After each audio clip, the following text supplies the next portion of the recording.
Présentation de Première épître de Pierre, Maurice Ray. Canevas d'études de 123 pages.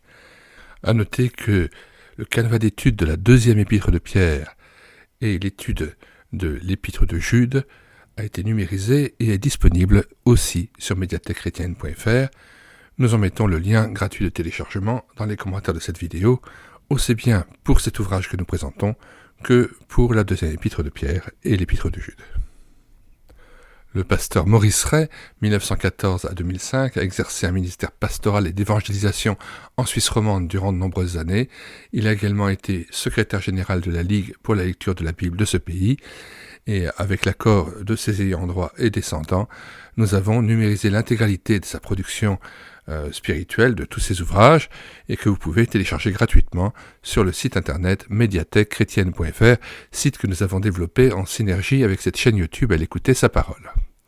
Nous lisons maintenant donc l'introduction et la présentation de cette première épître de Pierre. Cette épître reflète les préoccupations des églises d'Asie mineure dans la seconde moitié du 1er siècle, vraisemblablement dans les années 60 à 70 de notre ère. L'auteur veut avant tout exhorter les destinataires de sa lettre à demeurer fidèles au Seigneur dans l'opposition que suscite leur témoignage chrétien. Cela explique la multiplicité des sujets abordés par l'apôtre sans qu'aucun d'eux devienne jamais un exposé de doctrine. Cela explique aussi l'importance donnée à la conduite à tenir, on dirait aujourd'hui le témoignage sans parole, à l'heure de la persécution. L'heure n'est plus aux enseignements théoriques. Dans l'épreuve qu'elle traverse ou va connaître, l'Église a besoin de conseils pratiques. Parmi les christianisés entre guillemets du XXe siècle, nombreux sont ceux qui confondent encore l'évangile du Christ avec la sagesse moralisante d'un illustre penseur mort martyr il y a 2000 ans. À elle seule, la lecture de cette épître dénoncerait cette funeste erreur. Il y a certes une morale chrétienne, comme il y a une pensée chrétienne. Mais l'une et l'autre sont inséparables de la personne du Christ, qui était, qui est et qui vient. Cette épître en est la démonstration. La conduite à tenir au sein de l'épreuve n'est pas l'application d'une doctrine, une morale héroïque, mais une soumission active, confiante, constante au Christ ressuscité et présent dans son Église éprouvée. À ce titre, cette lettre est un précieux résumé du Nouveau Testament. Elle est une saisissante illustration de la bonne nouvelle qu'elle apporte et de toutes les conséquences que nous avons à en tirer pour notre vie présente et à venir. Quand Paul écrivait aux Corinthiens, chapitre 1, verset 26, « Parmi vous qui avez été appelés, il n'y a ni beaucoup de sages selon la chair, ni beaucoup de puissants, ni beaucoup de nobles. » Il soulignait un aspect particulier de l'Église primitive. Elle comptait quelques personnages d'un rang élevé, mais était surtout composée de petites gens, selon un dessein de Dieu qui veut que l'Évangile doive son succès ni à la position sociale des chrétiens, ni à leur culture. La puissance et la sagesse des élus ne doivent rien à leur chair, et tout à la seule grâce de Dieu, révélée par le Christ des Écritures.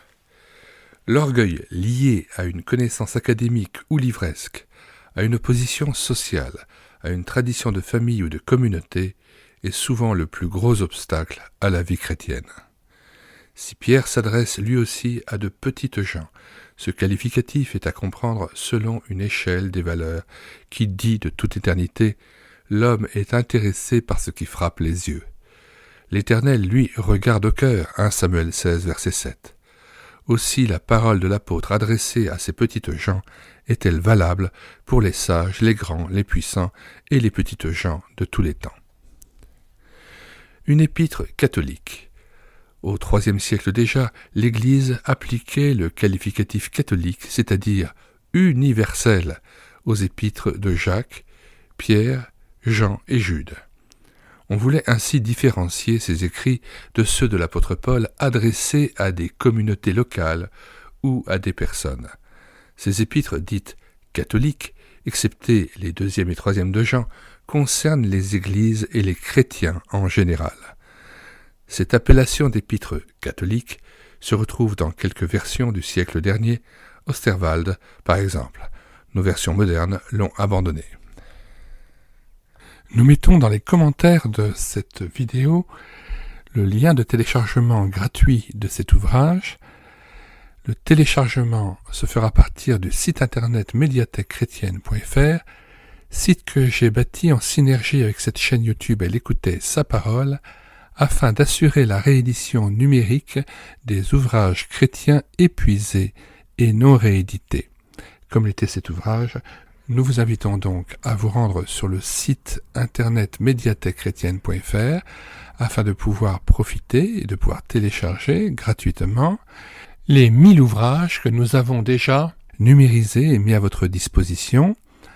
Il n'est nul besoin de s'inscrire, vous pouvez directement accéder à partir de la page d'accueil à l'onglet Livres et là regarder les dizaines d'auteurs et les centaines d'ouvrages qui sont déjà disponibles en téléchargement gratuit.